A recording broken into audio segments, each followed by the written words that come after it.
Well, Simon Mundy is the author of Race for Tomorrow: Survival, Innovation, and Profit on the Front Lines of the Climate Crisis. He's kind enough to join us now. Simon Mundy, welcome to the Climate Pod. Thanks for having me. Well, I loved this book. I mean, you can say a lot about this book. This is ambitious, to say the least. This is a very ambitious project, and it really shows in your work, not only in the book, but the short film series that you released as well. And I know a lot of that was shot in 2019 and 2020. All the pictures that you took from the trip, it's really it's almost like this multimedia project. I want to get into I want to get into the details of the project itself, but I want to just learn a little bit more about you and your career. I know right now you're the moral money editor at the Financial Times. What does that mean, and how did you find yourself covering and writing about the climate crisis? Yeah, it's a long and convoluted journey to get where I am. So I started my career actually in South Africa. I'm from the UK. Immediately after graduating, I felt like an adventure. I wanted to get into journalism. So I went off to Johannesburg, South Africa. I started working as a journalist out there. As you probably know, it's an extraordinary place to be a journalist. I mean, there's some serious problems, but some amazing things about the country as well. So I started my career there, started working for the Financial Times out there, went back to London for a bit. Then I was in Korea for 4 years, writing about South Korea and North Korea. Again, amazing stories out there. And then I went to India, and I was working as the Mumbai correspondent for the FT. And that was when I first started to get really interested in climate change to another level. I'd always obviously been interested in it, like most of us are who are concerned about the world.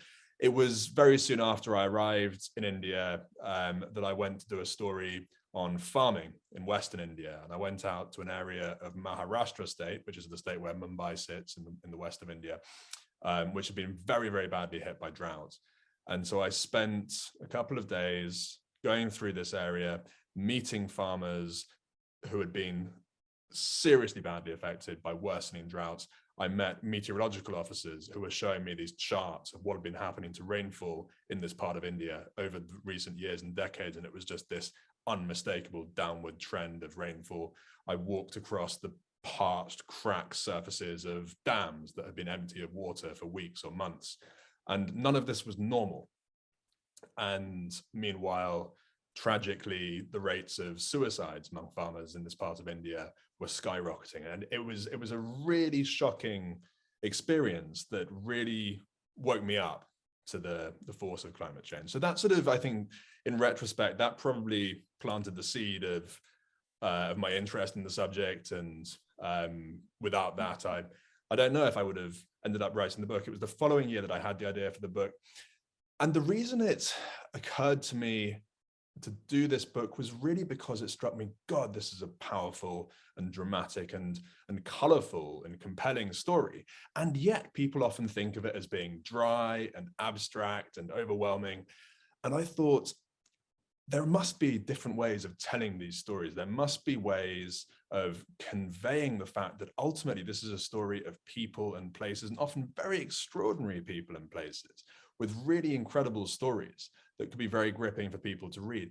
And the reason why I think it's important to tell those stories is because I really believe that the only way that we rise to this climate challenge as a global population is if ordinary people, voters, can really get their heads around it. And it's difficult to get their heads around it, but through the power of stories, narratives, that's how we can really engage with some of these concepts. That could really make a difference. And so that was the origin of the idea.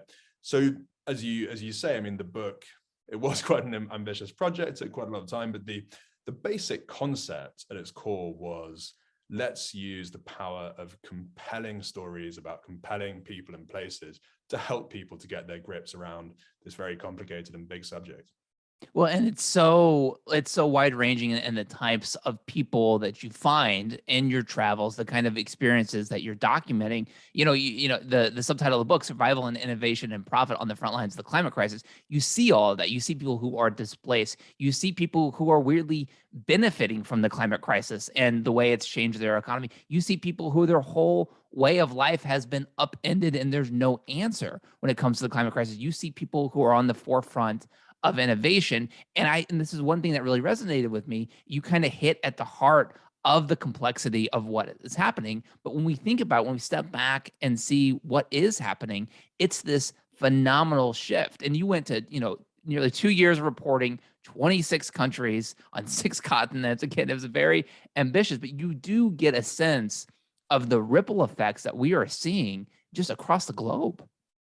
Yeah, so it was even longer than 2 years in a sense, because I had the idea in 2017, and that was when I started doing my research. So it was a couple of years of research and preliminary interviews and so on before I actually hit the road full time. And during that time, it was really searching for what you were saying, trying to find a way that would really cover a really diverse range of angles. You're never going to cover everything, not unless you write a sort of multi-volume encyclopedia type, and even then you wouldn't, right? But it was aimed at helping people to get a handle on the biggest issues. So in this book, you're not going to read everything you might want to know about direct air capture, for example, the capture of carbon dioxide from the air, but you've got to weigh into the subject. You've got a compelling story about some young entrepreneurs who have come up with this extraordinary system. They've set it up in Iceland to suck carbon dioxide from the air, pump it into the Icelandic bedrock where it turns into stone. So you've got you've got a way into the subject. The next time you hear about direct air capture in the news, you'll think, oh yeah, that's Edda and Jan and Christoph. So that's the idea. We as human beings, we respond to stories about people. And as you say, the range of stories that I encountered on this trip was huge. And the range in terms of obviously the geography of the people, they're scattered all over the world, the way in which people live. You've got billionaires who I met in the book. You've also got some people, for example, in the northeast of Ethiopia, who are among the poorest people in the whole world. There are people who are doing some very destructive things. There's a guy who I spoke to while he was burning a section of the Amazon rainforest. But he took the time to speak to me, and I simply wrote down what he had to say. But it was really trying to do justice to that range and diversity of voices that are out there, because really that's obviously fundamental to the story itself. And that's the only way to really convey the scope of what's happening today. Well, and you get in this book, you get at some of the frankly, the weird stuff that is happening with the climate crisis. The book starts in Siberia, where there is a search for mammoth tusks because of permafrost melt. What is happening there? Yeah, so it's the first chapter in the book. It's also the first part of my journey. I spent 3 weeks in Siberia, in the far northeast of Siberia. It's a place called Yakutia. So this is a semi-autonomous state within the Russian Federation. It's the size of India, has fewer than 1 million people, and it's so sparsely populated because it's a very tough place to live. It's the coldest place in the world in the winter. So there's one part of Yakutia called Oymyakon, where I think the record low there is minus 68 degrees Celsius. I'm not sure what that is in Fahrenheit. Very, very cold. Coldest place, coldest temperature ever recorded in an inhabited place on Earth. In the summer, though, you're finding increasingly warm temperatures. And that's a big deal, not just for Yakutia, but for the whole world, because you've had, ever since the end of the last ice age, about 10,000 years ago, frozen ground.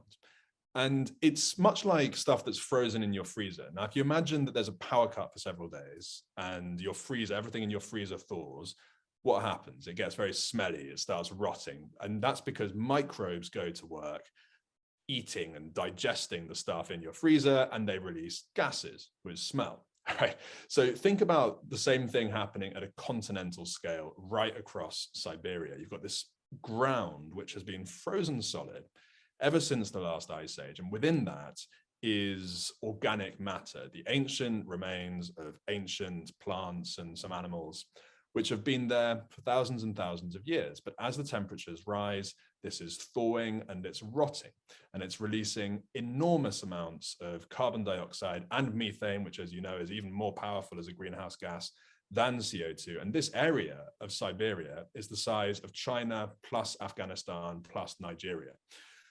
And it is starting to thaw so rapidly that already, according to one study from the US government, the amount of greenhouse gases coming out of the Siberian permafrost are at a similar level to the amount of greenhouse gases from all international aviation. So when you get there on the ground, what does it look like on the ground? It's not easy to get there, by the way. You have to fly, right across Yakutia. Yakutsk is as far from Moscow as Ethiopia is from Moscow. Okay, it's a very, very remote place, even, by Russian standards. And you get out there and you see, in these towns and villages, the ground is starting to fall away beneath people's houses. So I went to one place called Churabchab, where the whole, this sort of undulating landscape of hills and dips and valleys, and the ground is starting to give way, and eventually some scientists are warning whole villages and even towns will become uninhabitable. And I met people who are already having to deal with this. Some of them were having to abandon their homes already. But then you have the mammoth tusk hunters. So for some people, it's becoming a disaster. But one day in the early evening, I got on a tiny little motorboat. I sort of paid this old man to take me down the river. It took us, I think, about 12 hours on the way out and about 17 hours on the way back in this tiny little motorboat with me and this old man and Valentin, my guide. And we were absolutely freezing. And we spent the whole night on this little boat. It was light pretty much the whole time because of the Arctic summer, it never gets dark, but it was bloody cold. And then finally we arrived at this bend in the river. And we didn't see any people at first. We just saw this little dog, or this rather big dog actually, sort of trotting past these abandoned oil barrels. But it was clear that people had been there recently. So we just sort of stopped on the shore and we were standing there. And then this young man came out and he was fairly friendly. And we said, what are you doing here? And he said, I'm a tourist. I'm just here for fishing. And we said, oh, okay. And then there was sort of awkward pause. And then he said, well, would you like to come for a cup of coffee? Because, he had to be polite. And then it turned out, of course, he wasn't there for the fishing. He was a tusk hunter. And he introduced me to his friends. There's a whole bunch of them. They're sort of hiding in these little tents in the bushes because what they're doing is illegal. They're using water pumps to accelerate the thawing of the permafrost to access these tusks.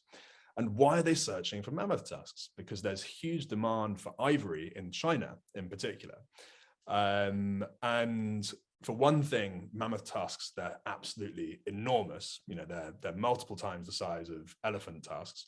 Also, China has been cracking down on the importation of illegally harvested elephant ivory. And these guys, they spend months at a time camped out in the wilderness, amid swarms of horrific mosquitoes. Mosquitoes in clouds so dense that you actually inhale them if you're not wearing a sort of net over your face. It's tough out there, but they can make, especially by their standards, it's not a very wealthy part of the world, they can make really serious money. And by the time these tusks have been finally engraved by craftsmen in Beijing or Hong Kong, they can sell in some cases for over $1 million. So this is a serious international industry. And it was extraordinary. And there are more stories from my time in Siberia, as you know, from the book. And this is the thing, every part of the world that I went to, I just came across, this extraordinary wealth of stories because there is so much happening. This is not just something that our grandchildren are going to have to deal with. People are dealing with this right now in every part of the world that you visit. Well, I noticed this, and this is something that I did not really know much about, which, you go to Nepal in the book, you talk about the glacier retreat, which I think a lot of people who listen to this show are familiar with. But I didn't realize that, these glaciers, people living near glaciers, they can have these catastrophic floods. So how do these glacial lake outburst floods happen in these areas that you covered? It can be very unpredictable, and that's the terrifying thing. It could be, as I say in the book, the one that I visited, Choropa. It could be tomorrow. It might not be for decades. So the way it happens, you've had these glaciers there for a very long time, and the glaciers retreat. So as the glaciers formed in the first place, they sort of pushed stones down the hill or down the valley, wherever the glacier is, and it forms this sort of wall of rock at the end, and that's stable as long as it's just ice there. But as temperatures rise and these glaciers retreat, and there are hundreds and hundreds just in the Himalaya, hundreds and hundreds of lakes forming, And as they form, it becomes extremely dangerous because, you know, the water, liquid water, acts in very different ways from frozen ice. And so with this pressure on that wall, the moraine, as it's called, the terminal moraine at the end of this lake, it can just burst out suddenly. So I visited a place called Chorolpa in Nepal, in the Himalaya, about 50 kilometers to the west of Mount Everest. And it took about 5 days to hike up there. It was quite a strenuous journey to get there. It was absolutely beautiful at the top. You know, you just have these soaring dark gray mountains over this beautiful little village with yaks sauntering through the lanes. But it's dangerous. And speaking to the population there, they know about these risks. And yet at the same time, it was something which I mentioned in the book. There's a philosopher based in the US called Timothy Morton, who talks about hyperobjects. And he says a hyperobject is something which is just so huge and so hugely distributed in time and space that we aren't really built to process it. And he says that global warming, climate change in itself is sort of a hyperobject. It's something that's very, very difficult for us to get our heads around. It's very difficult for us to really acknowledge the scale of what it is. And I was speaking to a lady who I mentioned in the book called Fudiki, and she's in her early 70s. She's lived her whole life in this village. And she has seen with her own eyes the expansion of the lake and the shrinking of the glacier. And she was very sanguine about the prospects of a flood, actually. She said, look, I've been here for 70 years. I mean, scientists have been saying for years there could be a flood, you know, we'll be fine. And I thought, well, you know, for me, that's the way that she's approaching that. Isn't that the way that many of us approach climate change as a whole?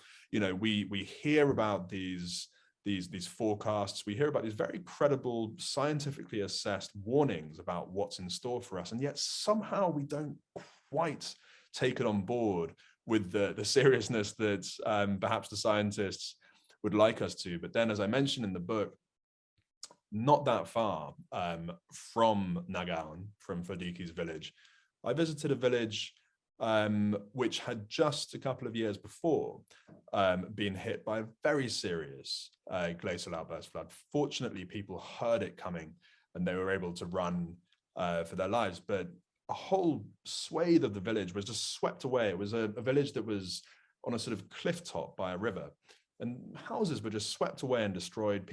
Many people lost everything they had. And there was a hydroelectric dam, a big, you know, serious modern hydroelectric power plant, which was just smashed to pieces. You know, there was an enormous concrete wall the size of a proper, you know, city building that was blasted from one side of the river onto the other side. And the scariest thing about all this was that the flood, they subsequently identified the lake which caused the flood. It was in China, and in Tibet, and it spread. You know, the water came downstream all the way over the border to destroy this village.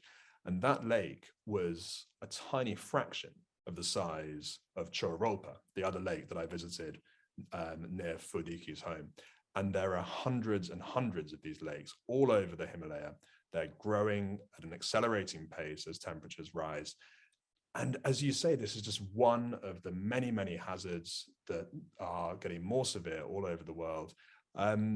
We do need to pay attention to them. And it was a hell of an eye-opening experience for me to go there and get a feel for how seriously in danger these communities are. Yeah, and it's wild how, again, like how this enters into our politics, our international politics. You write in the book talking about Greenland that the impact of the Arctic's melting ice is reverberating far beyond Greenland, feeding into the complex tensions of 21st century geopolitics, unquote. And I think, you know, our listeners in America will remember President Trump wanting to like buy Greenland, which is just a wild thing that happened in the real world. But how are we seeing the Arctic's melting ice feed into complex tensions in geopolitics? Yeah, so Russia is at the center of this. So as well as Greenland, I also, during my time in Siberia, I visited a place called Tiksi, which is on the Arctic coast of Russia. And this was an extraordinary visit because Tixi was basically built by the Soviet Union. It was set up as a port when they were trying to expand and trying to develop the far east of Russia, trying to develop the entire Arctic coastline. In time, it became more and more important. As the Cold War set in, they wanted to develop the Arctic so that the US wouldn't get any ideas about trying to set anything up there or invade through the Arctic. So it became very important during the Cold War. It didn't really sort of make sense economically to have a whole city of people living up there and, you know, near the North Pole, but it made sense for sort of strategic and military reasons. And then after the Cold War, the Soviet Union shut down. There was no longer so much logic for having a serious economic presence in Tixi, and people just drifted away. I mean, I remember speaking to an old man there who was working as a porter in a building, and he was saying, oh, you know, the communist days, it was fantastic. There were just, the streets were full of people. There was so much activity, and now this place is a shadow of its former self. But things are starting to pick up in Tixi because of climate change. As the ice is melting, Vladimir Putin has serious ambitions once again for shipping along the Arctic, the Northern Sea Route, as they call it in Russia. And it's not a total pipe dream. I mean, people in the shipping sector that I've spoken to actually say, well, there's a serious logic for it, because if you're shipping things between Europe and Asia, which is obviously an incredibly lucrative shipping route, huge amounts of trade going, especially from Asia to Europe. If you go through the Suez Canal at the moment, it's a significantly longer journey in terms of distance and in terms of time than it is to go, let's say, from Japan to the Netherlands by going over the north coast of Russia. And the obstacle has always, of course, been the ice. But as the ice gets more and more sparse, it becomes more and more feasible to send ships that way. And so shipping companies have started to do it. Already Maersk, the big Scandinavian shipping company, has sent a container ship for the first time in history a couple of years ago. So it's starting to happen. And this is very exciting for Russia, because if they have a major international shipping route going through their territory or going near to their territory, that can be a real economic boon for them. And then for Greenland, there's a similar thing underway. I mean, I spent time in several different places in Greenland, including a place called Qaanaaq in the far north. This is the northernmost village in Greenland. And it's the main settlement of the Inuit people, who are the northernmost civilization in the world. And they have lived there for approaching 1,000 years, 900 years. They originally crossed over from Canada on dog sleds, and dog sleds are at the heart of their civilization. That's traditionally how they hunt, but the ice season is getting shorter and shorter. So I was there in the summer, and the dogs were just tied up and howling. For months and months of the year. Previously, it was a short interlude, the sort of summer ice-free season. Now it's getting longer and longer. But when I met the mining minister of Greenland, a young chap called Jens Fredrik Nielsen, he's still in his 20s, but obviously has risen very, very fast through the political ranks in Greenland.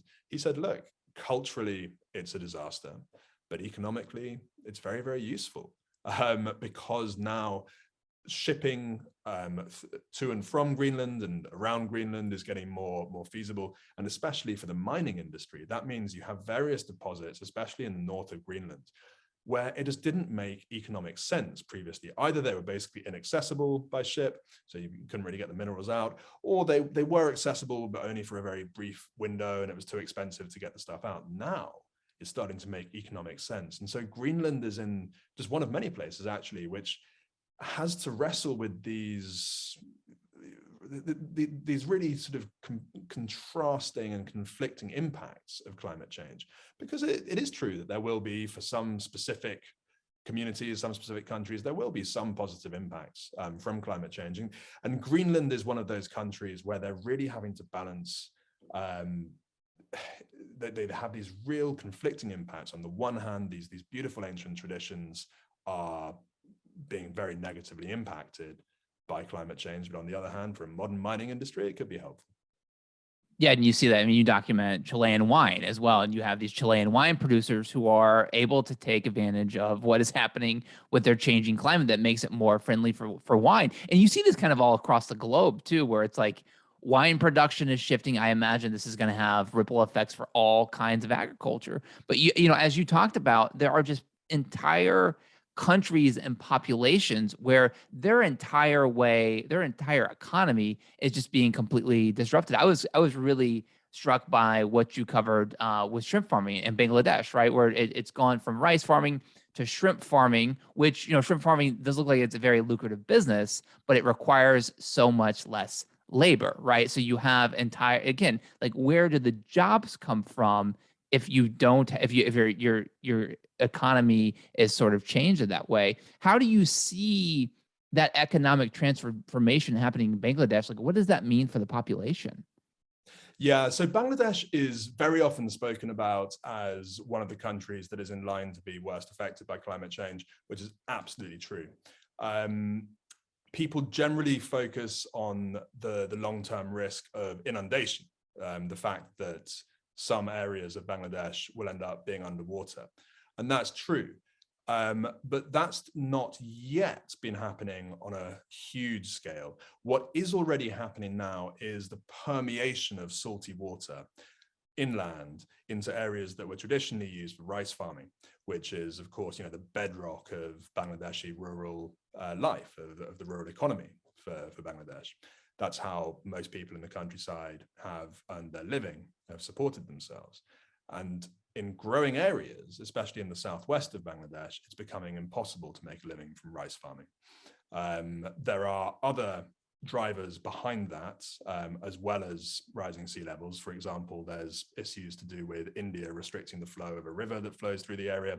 But increasingly, looking ahead, climate change, the rising level of the sea in the Bay of Bengal, is going to lead to worse and worse effects along those lines. So the impacts, it makes it very hard to do rice farming. It also, by the way, leads to terrible health impacts on people. I mean, you and I can't really imagine what it must be like to drink salty water every day. But I quote a lady in the book, Shahida, who said that water is so salty, but we just have to drink it. And to just imagine for a moment what that must be like, and to see your neighbors and yourself getting sick, but not being able to afford access to fresh water. So what is happening as a result of this? Clearly, people don't just tolerate things if they have an alternative. So what's happening is that many of these people who historically earned their living from rice farming, they're selling their land to shrimp farmers, and they're moving to the cities. And I spoke, you know, in the book, I spoke to one of the most prominent shrimp farmers in the country. I mean, this guy is someone whose name is sort of spoken in hushed tones. He's a very powerful man. And he spoke quite frankly about this. And he just said, well, look, I mean, ultimately, these rice farmers, they don't have a future. So, you know, they're just going to go after the cities, and, you know, this needs to be the future of our economy, the shrimp farming. But as you said, the trouble is that a shrimp farm doesn't employ enough people to provide jobs for all the people who used to grow rice on that land. So people are moving in huge numbers to Dhaka, the capital of Bangladesh, which is the most densely populated big city in the world. And if you walk through the slums of Dhaka, it's a very, very tough place to live. I mean, people are packed together very tightly. In the wet season, it's really not safe. It's not clean. I mean, you know, it's you have people living in really sort of ramshackle properties, which are often run by very questionable slumlords, basically, who don't seem to have much concern for the well-being of the people who live there. They're just trying to make as much money as they can, and because these people are desperate, they don't have much choice. So this is an example of something which I think we need to be very, very mindful of, which is climate-driven migration. And I think it is getting attention. I think it needs to get more attention, because this is what people do in response to environmental changes. This is how we ended up all over the world, because when we find difficulties in one place, or when we see better opportunities in another place, we move. And this is going to be dramatically accelerated. It already is being accelerated by climate change. So Bangladesh is an example of a place where there is a a serious problem with this, but there are people doing things about it. You know, some of whom I mentioned in the book. There are NGOs doing fantastic work trying to provide clean water and sanitation to people in slums. And there's also a whole initiative underway to try to develop other towns, not just Dhaka, but other parts of the country, to provide a safe and prosperous home for these migrants. And this is something that I think really every country in the world to some degree needs to be doing, needs to be thinking about, is how do we get ready for climate migration, because it's already underway and it's going to get more and more substantial throughout the whole of this century. And there's a responsibility for people in the media and for government to tell the real story of what is happening, which is we are, through our greenhouse gas emissions, we are shifting the cost burden and the impacts onto the most vulnerable people. I mean, I was really struck. I mean, you tell a really harrowing story of a person in the Philippines, but you know, in your video series, you talk about also just people who, just by having to be displaced, just moving, it's a simple thing. It's not as sort of dramatic as some of the impacts of climate change. But even if you're displaced from where you're living, you know, you have people telling you, well, this increased our travel costs to work. And this is not, you know, when our homes are no longer safe, when our communities are broken up, there's so much cost that we will never see, right? The cost of lost culture, the cost of lost community. But even just something as having to move somewhere where you don't work, again, we're just shifting costs onto the most vulnerable people. And, you know, in the United States, you just don't really hear that conversation talked about much in mainstream media at all. Yeah, I think it's such an important point. When I was at COP26 in Glasgow last November, this is something which is a very hot topic, an increasingly hot topic, and we're not yet seeing enough movement in response to it. The extent to which this is a problem which is overwhelmingly driven by the wealthier people in the world, and it's overwhelmingly paid for by poorer people in the world. Now, it is true to say that at the moment, if you look at the total amount of emissions going into the atmosphere this year, China contributes more than any other country. But if you look historically, the US and Europe are way out ahead. And especially if you look at it on a per capita basis relative to population size, there's no contest. I mean, this is something we bear so much more responsibility for the total amount of carbon dioxide in the atmosphere, we as people in the rich world, and the costs that it's imposing on people, you know, like in the Philippines, when Typhoon Haiyan hit Tacloban in 2013, over 6,000 people were killed, enormous amounts of damage. So when we talk about climate justice, I think one thing that's important to look at is the amount of money that has been made by companies that have been providing the fossil fuels that have been driving this pollution. So the example that I highlight in the book is Shell, which is the company that Joanna Sustento, the activist who you mentioned, she lost almost her whole family to Typhoon Haiyan. And I met her when she was protesting outside the Philippines headquarters of Shell. Now, why Shell? Well, because the year before that, Shell had paid out more dividends to its shareholders than any other company in the world, much more than Apple, which was in second place. And its chief executive earned over $60,000 per day. And this is only possible because the full cost of the pollution that is being driven by Shell and by all the other fossil fuel companies is not being paid by them, and it's not being paid by their shareholders. It's being paid by people like Joanna's family and the people of Tacloban. So this is just an obvious economic problem. It's an obvious structural problem with the way that the global economy operates. It's not about saying that, you know, the CEO of Shell is evil. I mean, that's not helpful. I don't think that sort of talk gets us anywhere. It's about saying, well, this is a market failure because the costs are being imposed by one set of actors in the economy and being paid for by others. So we need to address that. I think there are two basic principles that we need to deploy to deal with that. So for one thing, we need to have a more effective system to put a price on carbon. So Europe has been relatively fast moving on this. even there, I mean, yeah, the price is much lower than is needed to drive a really rapid transformation of the economy. And it still doesn't apply to most of the economy. It doesn't apply to the petrol that you put in your car, for example. But at least Europe has been moving faster there. China has now set up a big scheme, but the price is still very low. It only applies to a small part of the economy. The US, unfortunately, carbon pricing at the federal level has not really got going at all. But I think we need to have that. We need to just shift the incentives so that the cost of ongoing pollution is paid by the people who are doing the polluting. But then on the other side of that, we also need to ramp up the support. I think, I don't think anyone can really question the justice of this. We need to ramp up the support to developing countries from developed ones to help them to develop their economies in a really green way. So India, for example, my old home, India has huge coal reserves. And India has huge problems with energy access. India has huge problems with poverty in general. And I should say, as having lived there and having tried to educate myself on the history of India, when the British became dominant in India in the 1700s, India was actually one of the richer places in the world.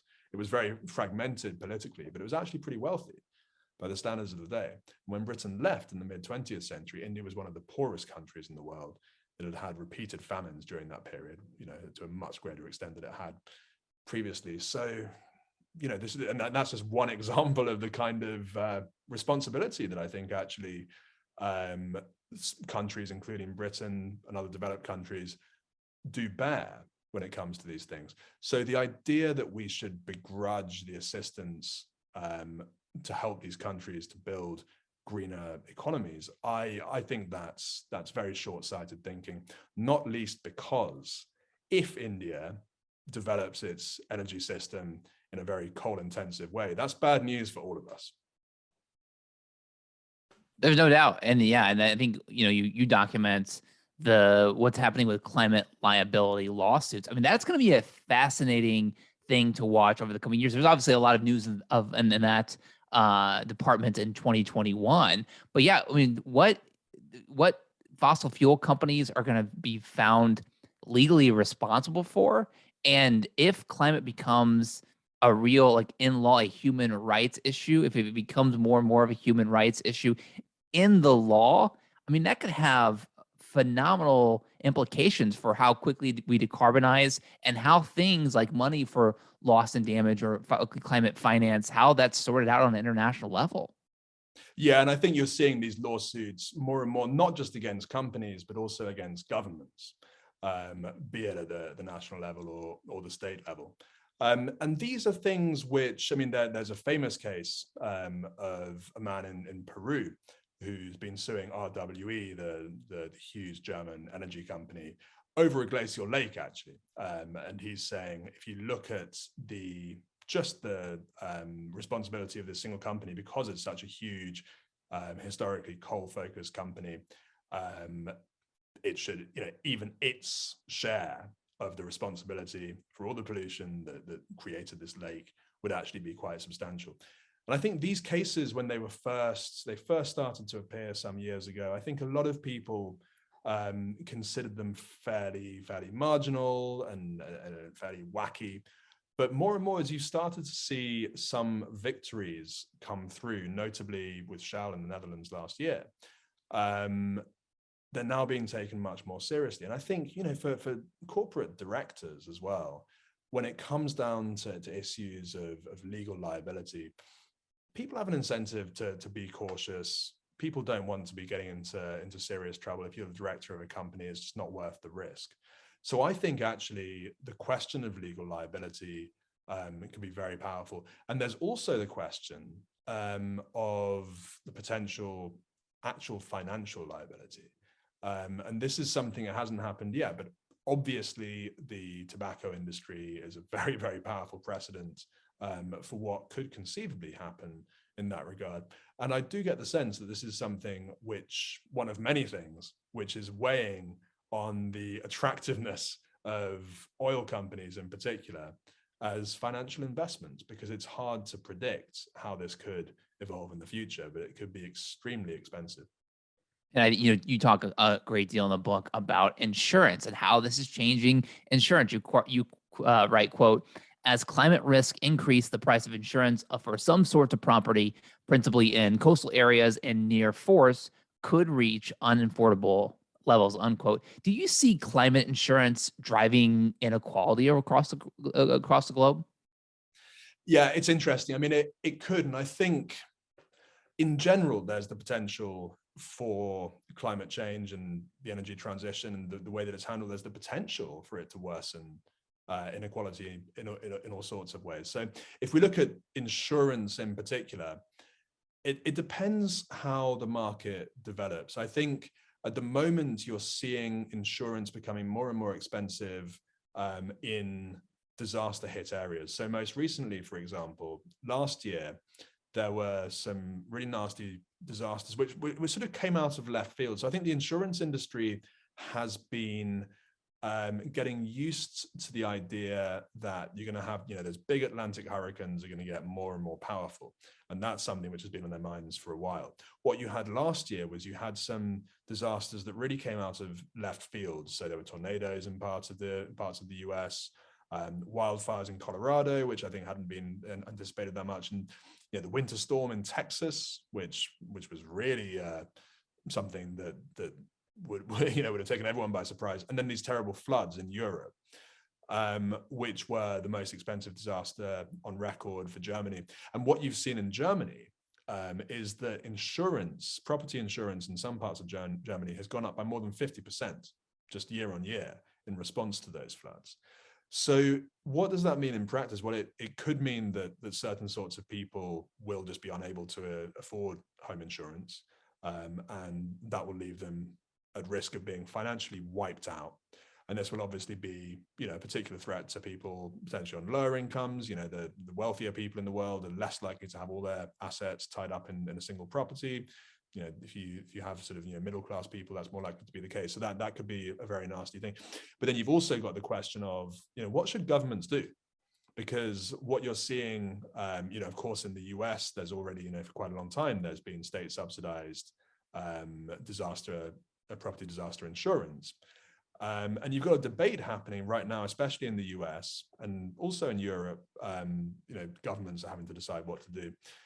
But in the US, as the state-backed insurance systems are starting to say, well, we need to start raising these prices in response to the increasing risk. You have some politicians and others who are saying, this isn't fair, you're hitting hardworking households.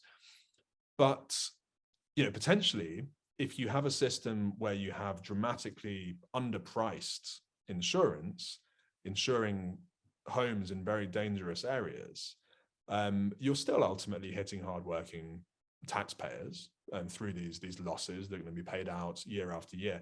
And also, many people are now making the argument, you're encouraging people to live in dangerous places where they might end up losing their lives or certainly losing their property, which even if you're insured is a very traumatic thing to happen. So should governments be putting more and more money into insuring property in dangerous areas, or should they be gradually encouraging people to move away? I mean, these are tough questions, and I wouldn't like to have to be the politicians who deal with them, but these are problems and questions that we're going to have to grapple with more and more. Yeah, people, this part just need to read the book to fully grasp this, but can just briefly, can you explain what are catastrophe bonds? Because I thought this was fun. This is extremely wild and bizarre to read this in the book. Yeah, so this is something which some people look at this and they say, oh my God, this is like a disaster casino. This is like you just go in and you put all your chips on, I bet there probably won't be a hurricane there this year, but there might be this sort of thing.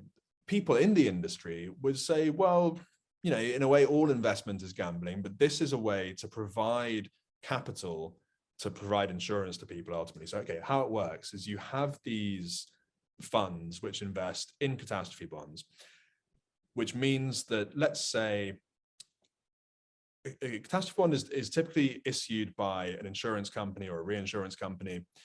So they will issue, let's say, $500 million worth of catastrophe bonds. And let's say you run a fund called Climate Pod Investment. And Climate Pod Investment let's say it buys the whole issuance. It goes and buys $500 million worth of this catastrophe bond that's issued by me, Simon Reinsurance. And so you've bought this bond, and let's say I pay you 10%. So quite a good return.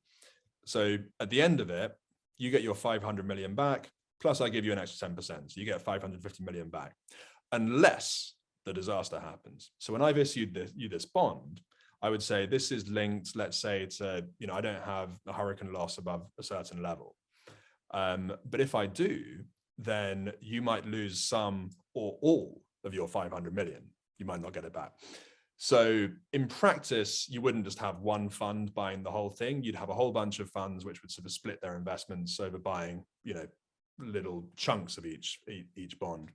But yeah, it's a form of betting, it's a form of investment.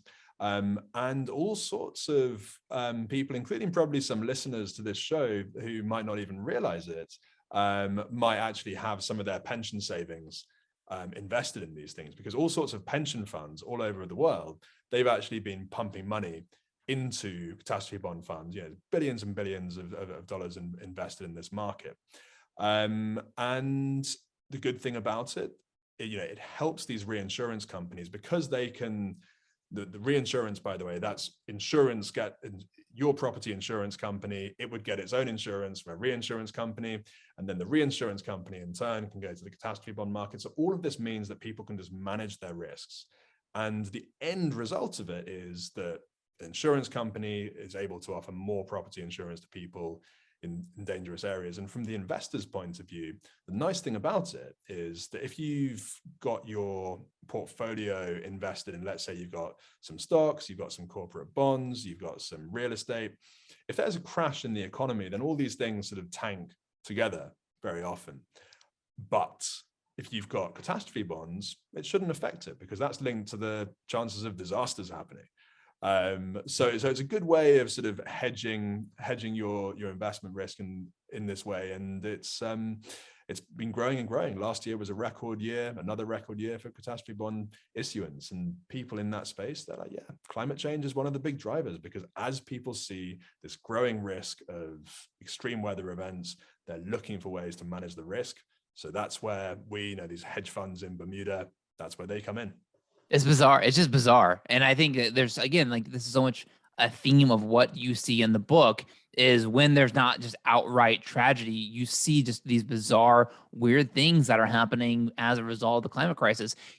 We eat too much meat around the globe. We eat way too much meat here in the United States. And there has to be a way to fix that. And as we've seen, this isn't just going to happen through individuals in the United States and elsewhere in the developed world just eating less meat. So there's a lot of work being done around meat substitute. And we could spend endless amounts of hours talking about this alone, but to kind of briefly outline this. So you obviously have the kind of fake meat substitutes, using plants and trying to recreate things that taste like meat. And then you have the cultured meat, like growing cells and stuff to reproduce meat without animal suffering, right?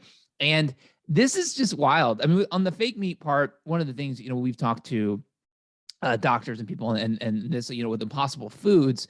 Well, it's great that it reduces methane, and obviously there's no animal suffering, which is awesome, but they're often using factory farm soy and wheat. So it's not, that's not great for the soil. And from like a nutrition standpoint, it's not good for you. And the cultured meat, I think it's right now, obviously their technology is developing. It's still really expensive. How you get that to mass market scale, it'll be fun. It'll be phenomenally interesting to see how that rolls out. But we do have to figure this out. I'm curious, in your reporting, did you get a sense of what you think will actually move around these meat substitutes that we're seeing? Yeah, it's hard to say. And recently, as you might have seen, Beyond Meat, who's the big rival to Impossible Foods, who I profiled in the book, Beyond Meat has become one of the most heavily shorted stocks in the US. The hedge funds are moving in because they think its prospects have been overhyped. Growth in the industry has been slowing down over recent quarters. There was a time when it was just going gangbusters, maybe 18 months to 2 years ago, it was, the growth was very high. It has slowed down to some extent. But I think the long-term growth prospects are strong. I think, most analyses of this that I've seen to see huge growth potential, because you've got multiple drivers. For one thing, growing numbers of people are just uncomfortable with eating meat. You've got various reasons for that. So people are concerned about the climate impact, about the water impact. More and more people are concerned about animal welfare. And people are aware of the rather unsavory elements of meat. For example, I mean, this is a rather unpleasant thing to mention on the show, but I think it's pertinent. Consumer Reports magazine in the US a few years ago did an analysis of ground beef found in all sorts of US retail outlets all over the country.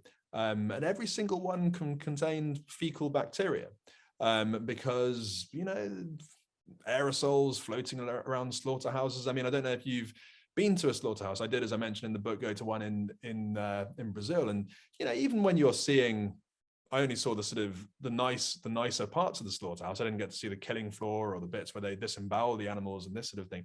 But, it's pretty, if you did see all of that stuff and you became fully aware of what exactly is inside all that meat, actually the idea of a product that's made from plants or grown in a lab might seem a bit less unappetizing. But absolutely, it's interesting to consider the different prospects of these two main sorts of fake meat, which you mentioned. So it's plant-based, so Impossible Foods and Beyond Meat.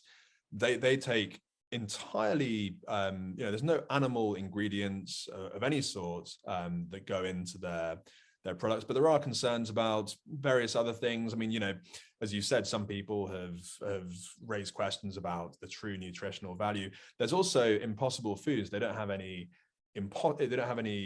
animal-based ingredients in there, but they do have genetically modified ingredients that they've used to grow the heme, which is this substance which gives that amazing sort of meaty quality to their burgers. I mean, that's created using a genetically modified ingredient.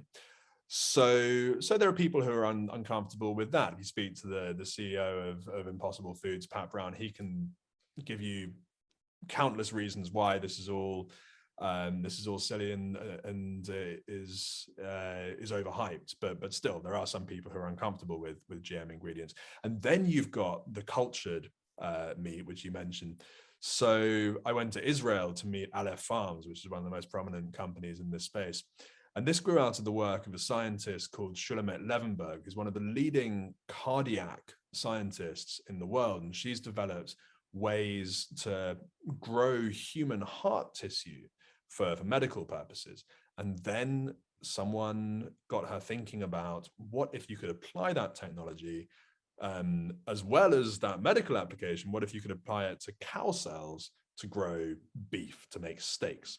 And so this is different from, you've got some other companies in the space that are trying to make sort of minced meat and sort of burger type stuff. They're actually trying to make steaks. They're trying to actually create a whole muscle and fat structure so that it will look like a steak. And they've done it at relatively small stakes at very high prices. But they're convinced that over the long term, it could actually be cheaper. And you would have none of these fecal aerosols, you'd have none of the antibiotics that get pumped into modern cattle, you'd have far less, you wouldn't have all this methane that's being expelled by the cattle we have all over the world. And it's important for the climate because we have over 1 billion cattle today walking this earth, and they're lovely and cute, but they do produce enormous amounts of methane, which is a fearsomely planet-cooking gas. And they're also, as I mentioned in the book, the cattle industry is the single biggest driver of the destruction of the Amazon rainforest, which in itself is a severe climate problem. So I think it's an exciting space to watch. I think it's having its teething problems. I think, it will take quite a long time for these sorts of meat alternatives to really rival the traditional meat industry in scale. But personally, my guess is that over the coming decades, that will happen. I think so too, because it's just so necessary. We're seeing an extraordinary amount of animal suffering that's unnecessary, and yeah, I mean, we need it. Like we have an unsustainable meat production problem, and obviously, the other industry that everyone knows it will change is how our energy system changes. And I was really fascinated to read your reporting on Saudi Arabia and Mohammed bin Salman. Obviously, we see Saudi Arabia as well as the United States and China and Australia, Brazil, and others really block a lot of what we've wanted to see at the last couple of COPs. Saudi Arabia certainly has, they're certainly not on the forefront of all international climate agreement actions. But I mean, there's a ton happening in Saudi Arabia to decarbonize and take advantage of the energy transition. What do you think of MBS's approach to energy? Like, what surprised you in your reporting? Yeah, I mean, this was a fascinating part of my trip, and that was actually the final place I got to in the journey. And well, I mean, it's an incredible story, isn't it? What's happening in Saudi Arabia? There's some very troubling things that are happening in Saudi Arabia. I mean, so Mohammed bin Salman, he's the world's most powerful millennial. He's going to be running the country in all probability for at least the next 50 years. And he's, clearly he's been held responsible for the brutal murder of Jamal Khashoggi in Turkey, this journalist who had criticized him, although he's denied direct responsibility. Some very problematic things, shocking things to do with the imprisonment of women. You have these contradictions. So, for example, MBS has now made it so that women are allowed to drive, which is a good thing. But around the time that happened, a lot of women who had been campaigning for that legal change were locked up and allegedly very badly tortured because they wanted to send a message that, yes, we are becoming more enlightened, we're going to widen the range of freedoms, but this doesn't mean that anyone can just get up and protest with impunity, and people who challenge our authority are still going to get punished. So a lot of problematic things like that. And I think it's really important, and I highlighted it in this chapter. I think we must always, when we talk about the changes and reforms happening in Saudi Arabia, we mustn't forget the really nasty things that have been happening as well.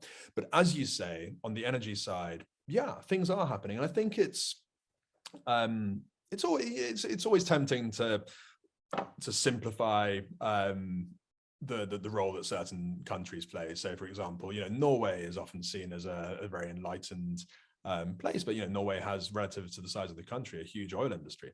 If you look in absolute terms, actually the biggest oil producer in the world is not Saudi Arabia, it's the US, right? Saudi Arabia is the biggest exporter, but for total production it's the US. So when people are saying, Saudi Arabia shouldn't even have a pavilion at COP26, well, are you happy with the US? Are you happy, Barack Obama's speech, I mean, he was hailed as a hero, but, he presided over, a very thriving oil industry. And so it's complicated is my point. And I think just stripping it down into, this country is good and this country is bad. There are multiple shades of gray there. So what is happening in Saudi Arabia? I spent a long time talking to Mohammed bin Salman's older brother, Abdulaziz, who's the oil minister. And as such, he's effectively the most powerful person in the global oil business.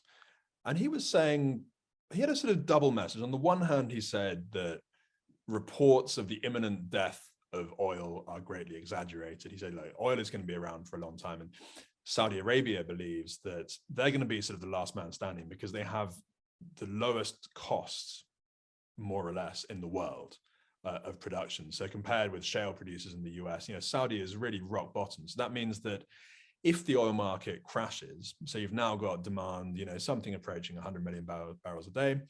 And even if you came down to, let's say, 20 or 30 million barrels a day of demand, well, Saudi has 12 million production and it's the cheapest producer. So after, US shale producers, for example, drop out, Saudi could still be there pumping along and still finding a market for its oil.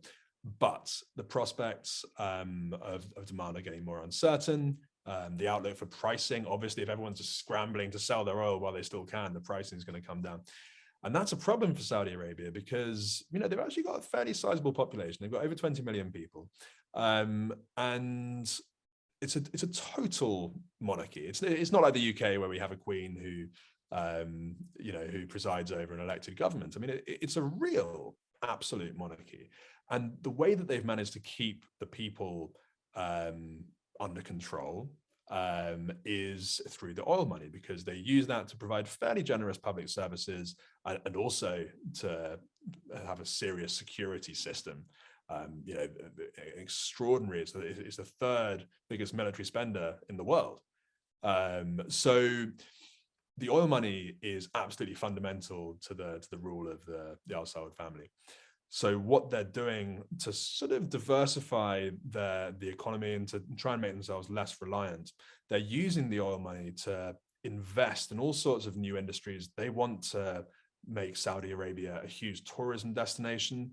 MBS has a plan to build this city in the desert called Neom, $500 billion investment. He wanted to have an artificial moon, glow in the dark sand, robot gladiators. I mean, so it might sound crazy to you and me, but you know, these seem to be seriously held plans that, you know, Saudi Arabia will become a major tourism destination. They've already, you know, got motor racing happening, but also when it comes to low carbon energy.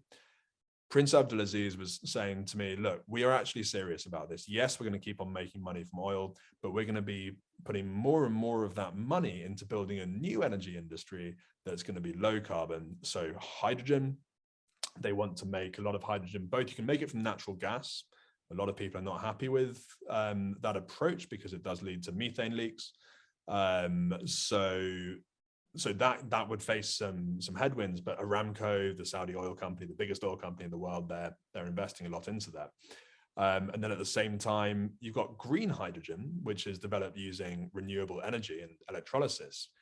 And Saudi Arabia, I mean, it's true to say that it has one of the biggest solar potentials in the world, right? It's an incredibly sunny place. I mean, really, it's Saudi Arabia plus the great deserts of the world that has that amount of sunshine.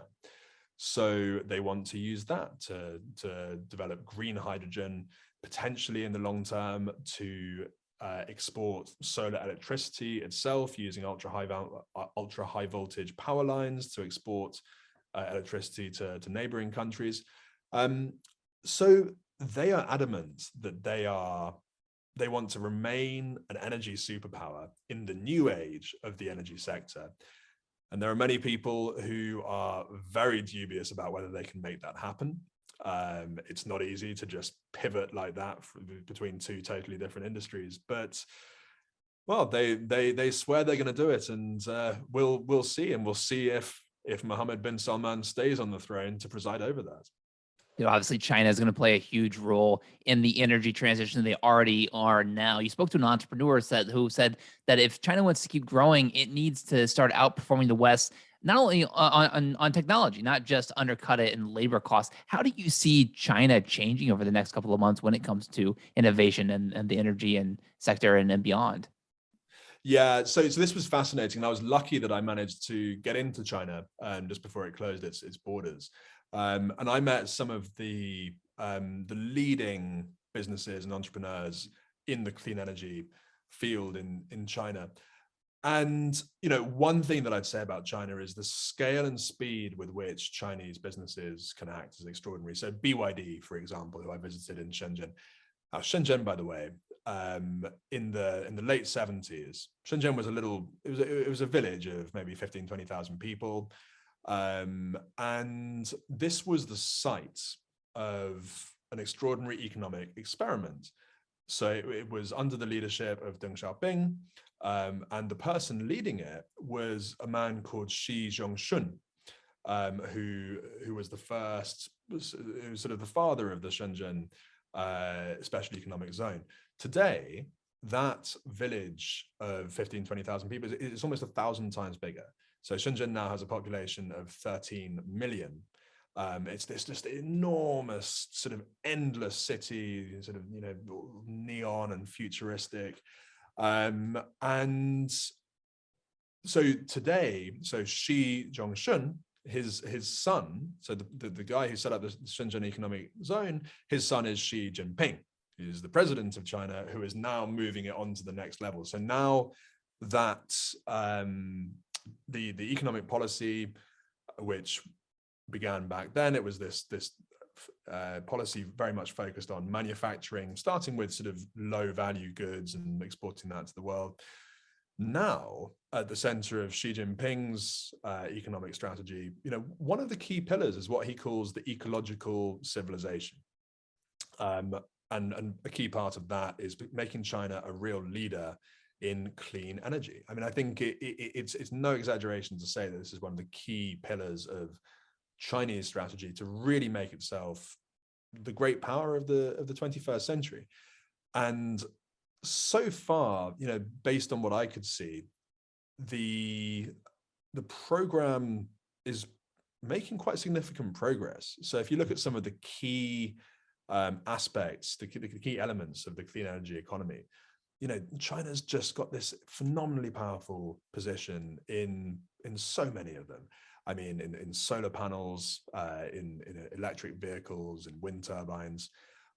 So the businesses that I visited, so BYD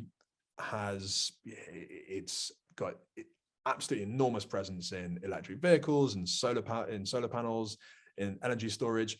Soon after I visited, when COVID started, it overnight became, I think, the biggest producer of surgical face masks, almost overnight. I mean, the speed is incredible.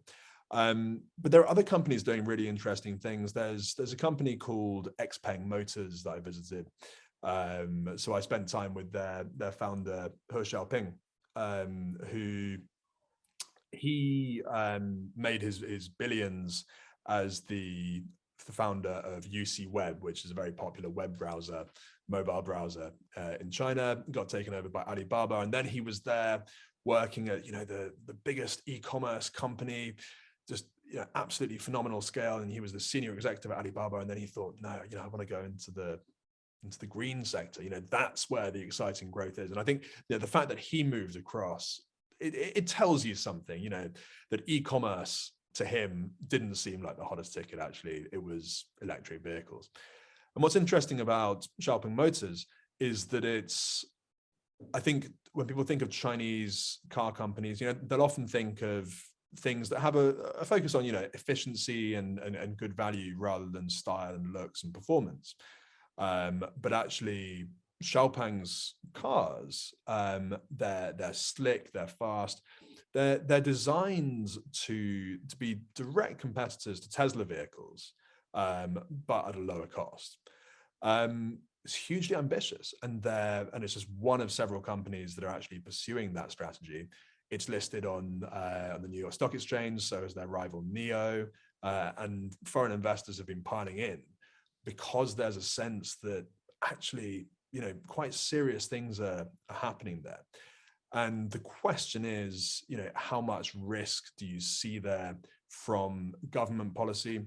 There have been, some companies suffered from the reduction of subsidies, because when the Chinese clean energy economy was getting going, it was very heavily subsidized. And then gradually, the government has been scaling back those subsidies. But the entrepreneurs that I met, all of whom seem to be running more successful companies in the space. That's why I visited those guys. And they were saying, well, actually, people have this sense that, in China, all the businesses are sort of supported and propped up by the government, but actually that's not the case. And we don't want it to be the case.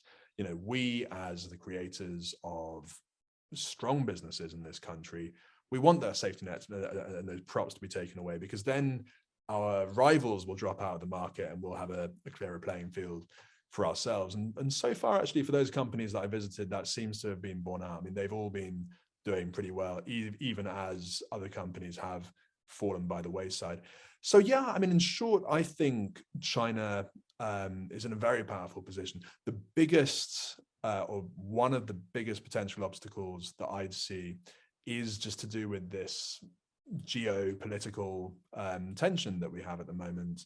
Various Chinese companies are finding it more difficult to operate in the West. Huawei, obviously, the telecom company, has really been targeted by Western governments who are very uncomfortable with having it operating in their telecom systems.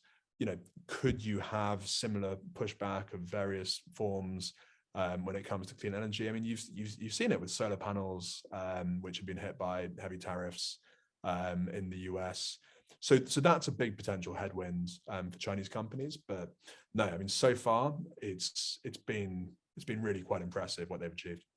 We're also going to see what happens with clean energy supply chains. Cobalt is incredibly important for electric vehicle manufacturing. And you visited the Congo mines, and you shot video there. You write some incredible stories in the books of the actual people who are going down into these mines. You went down into one of those mines, and as someone with claustrophobia, like I was having a panic attack on your behalf. Like, what was it like reporting on cobalt mining in the Congo? Because this is obviously what is happening in our clean energy supply chains is going to be a huge focus going forward. Yeah, so this was one of the really extraordinary parts of my journey. I mean, Congo's got a lot of problems as a country. I mean, it's got a very traumatic history. As I'm sure everyone knows, it was personally colonized by King Leopold of Belgium. Most colonies were sort of the property of the government of the day. This was King Leopold's personal colony, and after rubber became a hot commodity in the early generation of cars, and Congo was the biggest producer, or one of the biggest producers of rubber, Belgium started really terrorizing the population of Congo to maximize rubber production. And so in the very first generation of cars in the world, at the center of that was human rights atrocities in Congo. And the horrible thing is that with the rise of electric vehicles, there are human rights concerns around the rise of electric vehicles as well. Now, to be clear, I absolutely think we need to have electric vehicles, but we have an opportunity as we move towards a low carbon energy system to also make this a fairer economy, and an economy that really delivers for all sorts of people around the world. We have an opportunity to sort of reset and improve the system there. And so far, I don't think that's happening in Congo. So why do we talk about Congo so much with electric cars? So cobalt is, at the moment, in most electric car batteries, you've got cobalt there. It's a really important ingredient. There are other chemistries you can use, but at the moment, that's really important to the industry. And most of the world's reserves, most of the world's production of cobalt, that's Congo.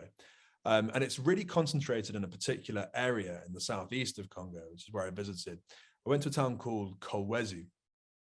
And there was an extraordinary story in Kolwezi several years ago. And,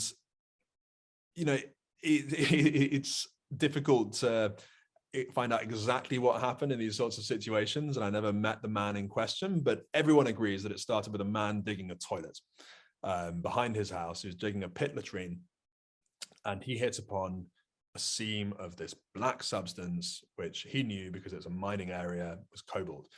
And so he didn't keep on digging there. He started digging inside his house because he didn't want to share the loot with anyone. He wanted to keep it for himself. So he started digging a mine inside his house. And he would take the sacks out. He'd get a van over and he'd take the sacks out on the cover of darkness. But eventually the secret got out. And then the whole of this area, it's called Kasulo, it's a neighborhood of Kolwezi. The whole area just became this sort of ant's nest of mine shafts, of people digging under their houses, around their houses, and it became really total anarchy. And you did have children going down these mines, some of whom I met. So what the government did in response to that was they took over, the main area of Kasulo, and they put it under the control of a big Chinese mining company, which now, so you have mining continues to happen there, but it's under this Chinese control. But there are still areas outside that area where people continue to dig around their houses, and that's where I found myself.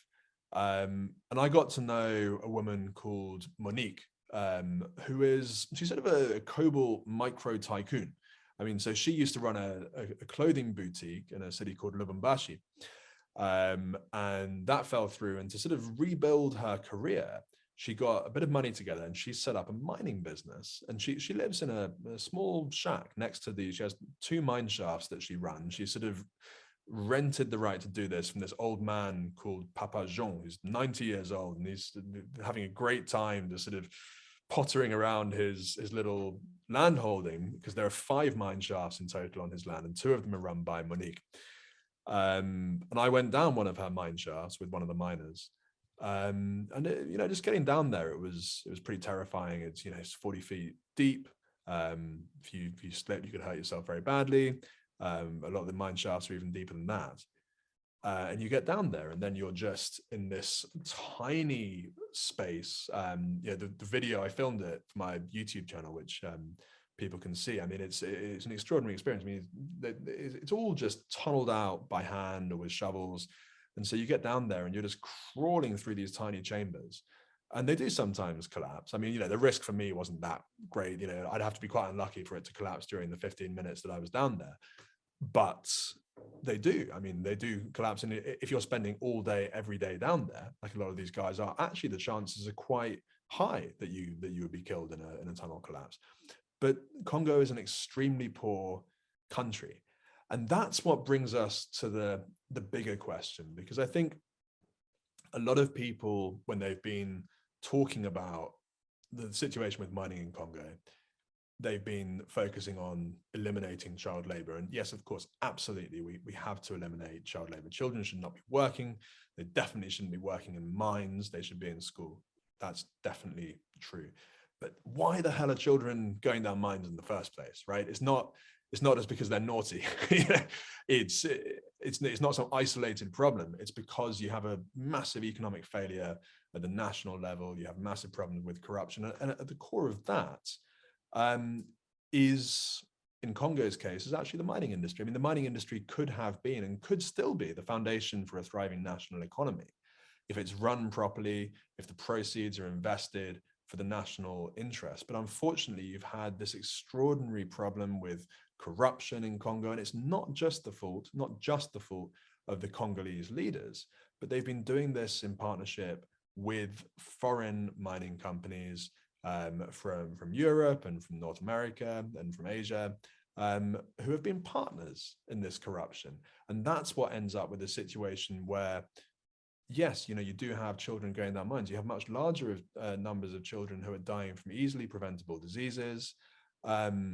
And so I think it's good that we're paying more attention to Congo, but we need to think more carefully about how the wider problems there can be addressed, and how when it comes to the supply chains behind products in the clean energy economy and more widely, how can we put pressure on companies and on governments to really ensure that this economic activity happens in a way that's just and fair for everyone involved? And I think it's encouraging that conversation's happening more and more, but there's certainly a long way to go, especially in countries like Congo. No, absolutely. Well, just to wrap up here, you write dozens and dozens of stories in this book. This is incredibly wide ranging and in depth, and so many of the vital topics around the climate crisis. We're just starting a new year here. What are the stories that you're most compelled to cover now? Yeah, so I mean, there are many. My focus with Moral Money is particularly on the business angle. So the book is much wider than that, as you know. I mean, the book covers a huge range of different angles. My focus at the moment, looking at business, I think one thing that's really interesting for me is the conversation around carbon pricing, which, as I've mentioned, I think that's going to be absolutely core to any successful global response to the climate crisis. So I think looking at what happens with the European carbon market in particular, the expansion of it. And something that I'm really interested in is the effort in Europe to put what they call a carbon border adjustment mechanism on imports, which basically means it would be a tax on imports from countries that don't have serious restrictions on carbon emissions.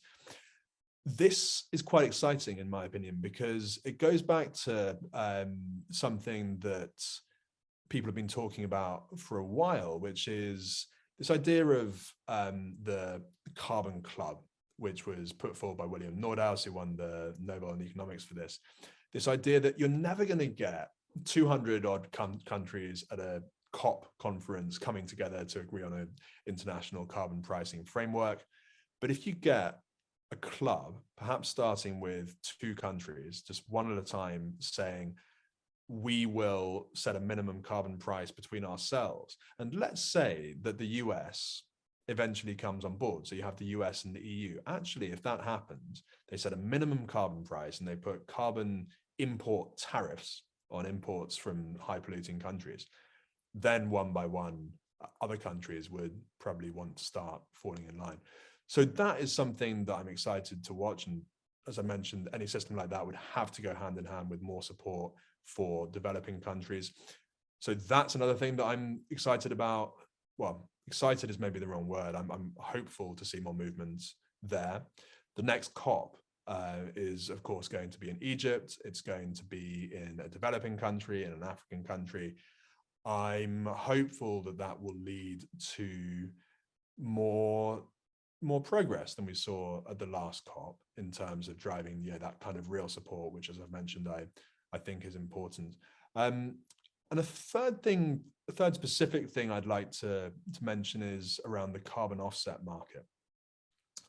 Because as you know, if you've booked a flight with various airlines, it will come up saying, do you want to offset your carbon emissions? And it'll be, you just click some button and you can sleep easily because you've offset your carbon emissions. But I don't know if you've noticed, the price is quite low relative to the cost of your flight normally.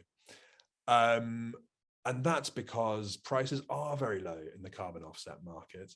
And that is because they don't actually properly offset the carbon that you're emitting. And I think it's surprising to me that various big and supposedly sophisticated companies have actually sort of been falling into this trap. Because if you speak to any serious expert in the field, they would tell you, look, the current state of the carbon offset market it's not fit for purpose.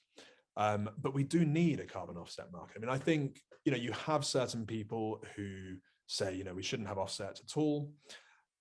Personally, I don't agree with that. I think we do need negative emissions in some form. Look, before the Industrial Revolution, we had 280 parts per million of carbon in the atmosphere. Now we've got well over 400 and climbing rapidly.